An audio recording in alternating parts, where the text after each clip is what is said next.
Hey friends, Justin here. Welcome back to my channel. I am coming to you from scorching hot Dallas, Texas. It has been triple digits for days. I think it was either yesterday or the day before. It was 107 degrees. So it is an inferno here. The only solace I can take is that I'm not in the Phoenix area. I think they've already seen like 113s and 114s, or they're anticipating, in the coming weeks, those kinds of temperatures. I can't do anything above 108 or 109. It's just too much. Anyway, so I scoured the coming soon section on Netflix and beyond, to see what TV shows were trending, what movies were upcoming, so that you don't have to.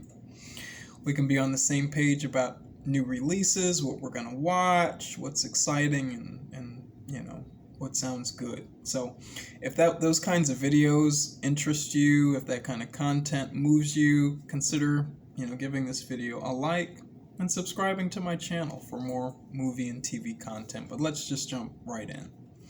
What's trending number one this week on Netflix is the Adam Sandler movie Hustle. He stars as an NBA talent scout that chases his dreams. I've read a review or two that said it was one of the finest performances of the year so far. I tend not to be a huge Adam Sandler fan personally, but I know a lot of people love his movies.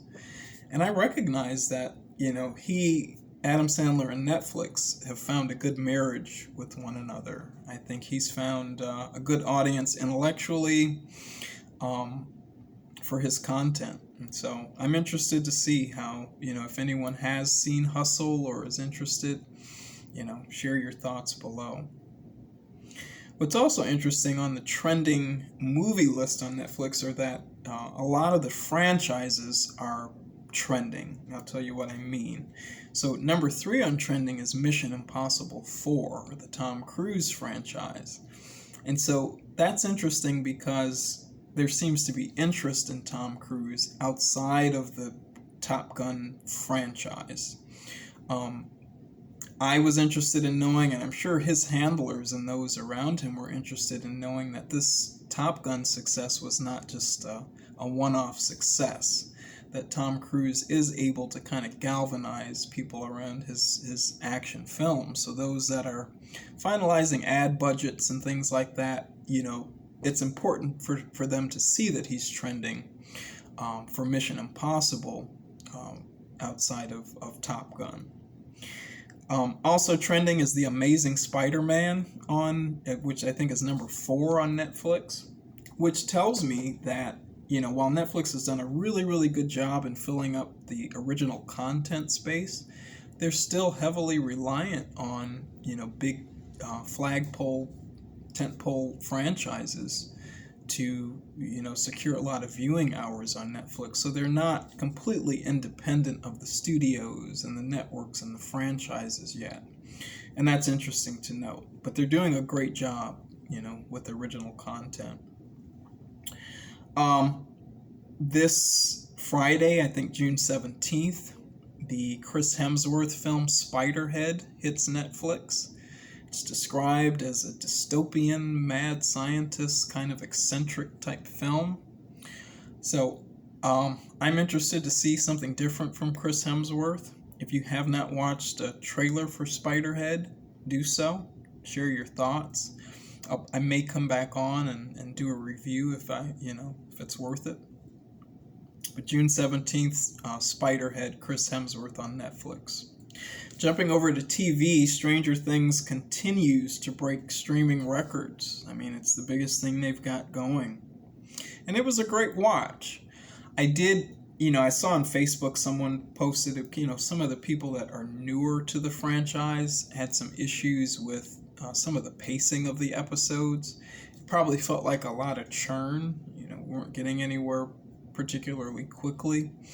But I kind of loved that kind of mindless entertainment aspect of it. So I enjoyed it. And, I definitely recommend Stranger Things. If you are into comedy, The Netflix is a joke section is just ripe with new content. I think Pete Davidson's special was newly released. I think Wanda Sykes has got a new special up.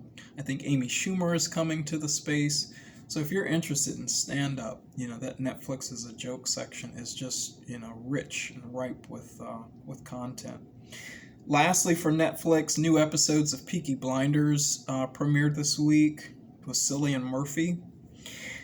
Peaky Blinders, a girlfriend of mine and I, we were just talking about it. It's been on my radar for years, and I'd never seen an episode. If you guys have ever watched Peaky Blinders, give me a little review so that I know if it's worth it or not. I love British content. I'm considering getting BritBox. I love Cillian Murphy. I don't know what it is that is I haven't pushed go on Peaky Blinders, but I know it's a great show. Jumping over to film, and I've got notes for us. Film outside of Netflix. June 24th, the Baz Luhrmann film Elvis releases. It stars Austin Butler as Elvis and Tom Hanks. It's interesting to me for a lot of reasons. I'll probably stream it at home personally. Is that one that you're interested in running out to theaters to go see? Let me know. The next one we talk about is the one I'm interested in running out to theaters to see. But stars Austin Butler. Baz Luhrmann, he's a visionary director, and that's what's saving it for me. Baz Luhrmann, who did Moulin Rouge in Australia and many different films, his vision is what I'm interested in seeing. Something as iconic Americana as Elvis. I want to see his treatment of that kind of story. What bodes well for the writing is that Tom Hanks is also signed on. So I think that if Tom Hanks is going to associate himself with an Elvis biopic, the writing, the script must have been exceptional.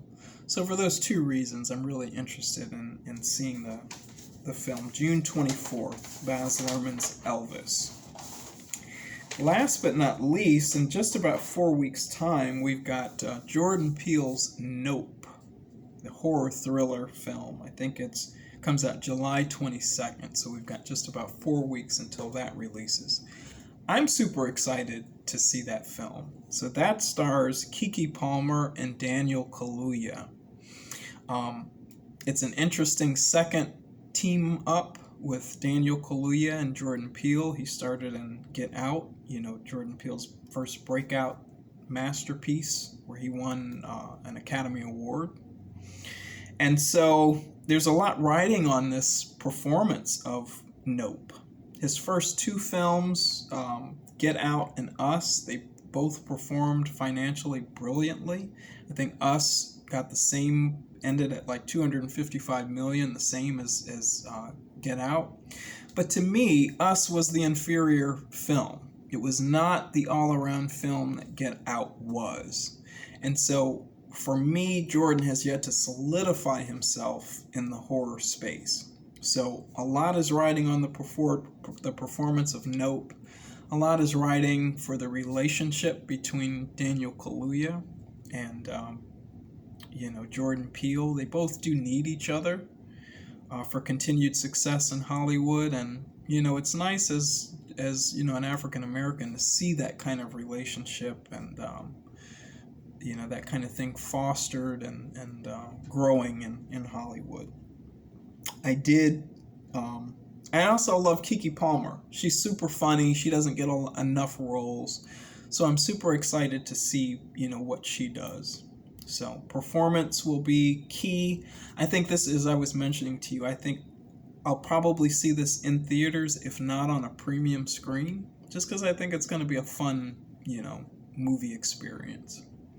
I read recently an article that compared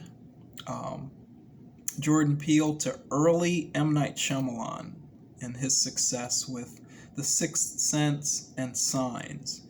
And while I think that's a really apt comparison for where he is, what it tells me is that Jordan Peele does have work to do to get into the next stratosphere of director. While M. Night Shyamalan can still command a $20 million budget, I enjoyed old M. Night Shyamalan's movie that just came out a few months ago. But that's not exactly the company that Jordan Peele wants to be in because of M. Night Shyamalan's track record. So, again, a lot riding on this film. I'm excited to see it. He's going to get my money. Is it one that you'll go out in theaters to see? Let me know. Let me know if you enjoyed this video, this kind of video where we talk about new and upcoming shows and movies that are coming to Netflix and theaters. Again, if you did, give this video a like, a comment, and please consider subscribing to Justin Talks Film for more movie and TV related content. Until our next chat, thank you so much for clicking. Cheers.